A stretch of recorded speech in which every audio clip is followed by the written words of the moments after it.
Verhofstadt, for coming in. It is enormously courteous of you to come to the UK Parliament, and it's been easier to persuade you to come than some officials of Her Majesty's government. So thank you very much for being here.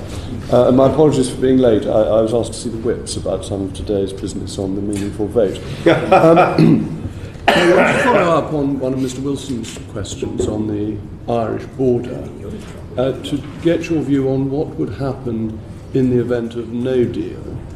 If the UK did not put up a border, would the European Union require Ireland to put up a border? Yeah, in the case of a no deal, then automatically there will be a border. Eh? But the UK has made it clear it won't put up a border. But Sorry? The UK has made it clear it won't put up a border. We'll have no physical infrastructure. They have said in the beginning a small border. But the EU... There's a border, a small border. But there's a border already, but the EU would, under those circumstances, put up a physical border. Is that correct? But we want, in any way, to avoid it. Yeah. Our basic principle is we don't want it.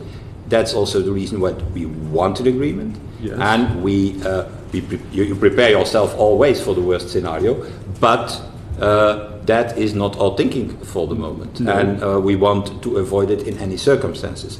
And but are you saying, yeah, but what are you going to do when this is happening and this is happening? That is not the way we are working in, because that should be a very bad starting point for the negotiations. But that's exactly what's being done by the attempt to draw backstops. It's saying what will happen in the backstop. The backstop, the whole point of a backstop, is what happens in the event that things don't happen. Yeah. So what I'm trying to establish is that in the event of no agreement, which is not impossible, and the UK does not put up a physical border, will the EU insist that Ireland puts up a physical border? Well, automatically then there is a border. The question is that we prefer the backstop option in that case. Okay. Maybe you can, to avoid a border from your side, then accept the backstop option. That could be also... No, we can avoid a border unilaterally. We can simply say we're not going to put up a physical border. Yeah, okay, but you could also... And then would the EU insist that the Republic of Ireland did? No. Because if you wouldn't, then the whole issue's gone away, because if you're not insisting on a hard border, no, we're not going to insist on a hard border. Who is the magical person insisting on a hard border? Yeah, but there will be still not regulatory alignment, for example, between the north and south. So we will have to deal with that problem. Yes, but that's the reason why it is absolutely to avoid that we have no deal. No, that's for you unilaterally and for us not only unilaterally, to avoid that we need to do something what we don't want to do. But you would have a choice not to impose a physical border in the event. No, we have no choice. The border is the. Okay, so you would have no choice. So why? The rules are the rules. We cannot change the rules. So, but we want to avoid that. We have to apply that, and that is the reason why you have, Mrs. May, and in this assembly has be in agreement with the backstop. So for us, if there is no, the backstop assures that we have no hard border to install, because the backstop avoids a hard border and makes that there is regulatory alignment and customs arrangements as they exist today between Northern Ireland and the Irish Republic. Thank you. What you said is extremely important. You said that the EU would insist on a hard border with no agreement because the rules are the rules. But the EU, when it suited it, has not always stuck to that position, has it? Sorry? Well, I seem to remember that the Maastricht Treaty has a no bailout clause for countries that get into trouble in the euro. But when it suited the European Union, the rules weren't the rules, were they? The rules were adjusted to meet the requirements of the time. No, I should not. So why are you so solid about the rules being rules? I should not now? say that we all the time change the rules. That's not true. The Stability Pact and Growth Pact rules are fully applied, but inside these rules there of the Stability and Growth Pact, there is a power competence for the European Commission to say when they are launched. We have done it. We have launched procedures against member states even big member states based on the Growth and Stability Pact for excessive deficit procedure. It's not true that we don't apply the rules. So the rules were fully applied, were they? So just remind me, what was Italy's debt to GDP ratio when it joined the euro with these fully applied rules? Did it meet the Maastricht criteria? Too high, but they have been put also under procedures that were. But it didn't meet the rules, did it? No, sorry. No. So the rules were flexed. So the rules are the rules when the EU wants them to be the rules, and therefore it's saying these will be the rules because we want to impose a hard border.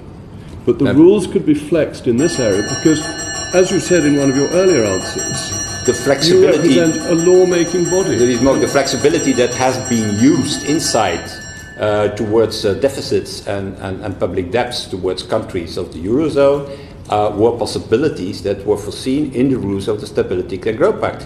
The Commission didn't go outside the rules of the Stability and Growth Pact. They have used the flexibility foreseen in the rules of the Stability and Growth Pact. These were the rules to join in the first place, which were much clearer. The Stability and Growth Pact does have an ability not to fine countries, and as you will of course remember, when Germany broke the deficit level, its fine was remitted. So there is a flexibility in rules. In the Stability and Growth Pact there is a flexibility, and this flexibility has been extended now in the latest changes of the Stability and Growth Pact. There was no flexibility in the no bailout clause. That was absolutely clear in the Maastricht Treaty. Yeah, but and then it was done through something that was meant to be there for natural disasters. Yeah, well, what is now your point, that we are too flexible in the Growth and Stability Pact in a currency union where you are not part of it? No, my point is that you say to us that the rules are the rules and they must be applied, but I'm telling you that there is considerable evidence that the EU does not apply the rules when it's not in its interest to. If you think that a country is not following the rules, or that the European Union is not following the rules, there is always the court. And you can go to court and say the European Union doesn't apply its own rules, and the European Union can be condemned to do so. That's a rule-based system, and that is exactly what we have in the Union. And the difficulty of this negotiation is a little bit the lack of recognition from one side that it is a rule-based system, that we cannot invent a relationship or partnership that go against these rules. It's a rules-based system when it suits the European Union, and amazingly flexible when it doesn't. True. That's not true. It's perfectly true. I have a lot of criticism towards the European Union,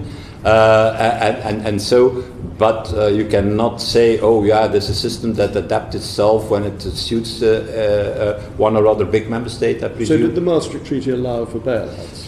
The Maastricht Treaty said a lot of things, and this Maastricht Treaty, I can tell you, I lived it as a Prime Minister of Belgium, has obliged us to do, for example, the 60% I'm talking now about debt, to do enormous efforts. So it's rule-based. It said no bailouts, and that was overridden. The point is very simple, that the EU makes rules, and it can make rules to suit circumstances if it chooses to.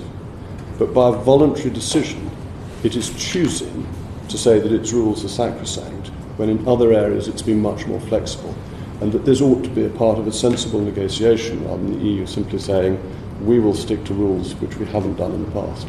Now, we stick to a rule-based system, and we will not undo this rule-based system with an ECJ who has the oversight of all this.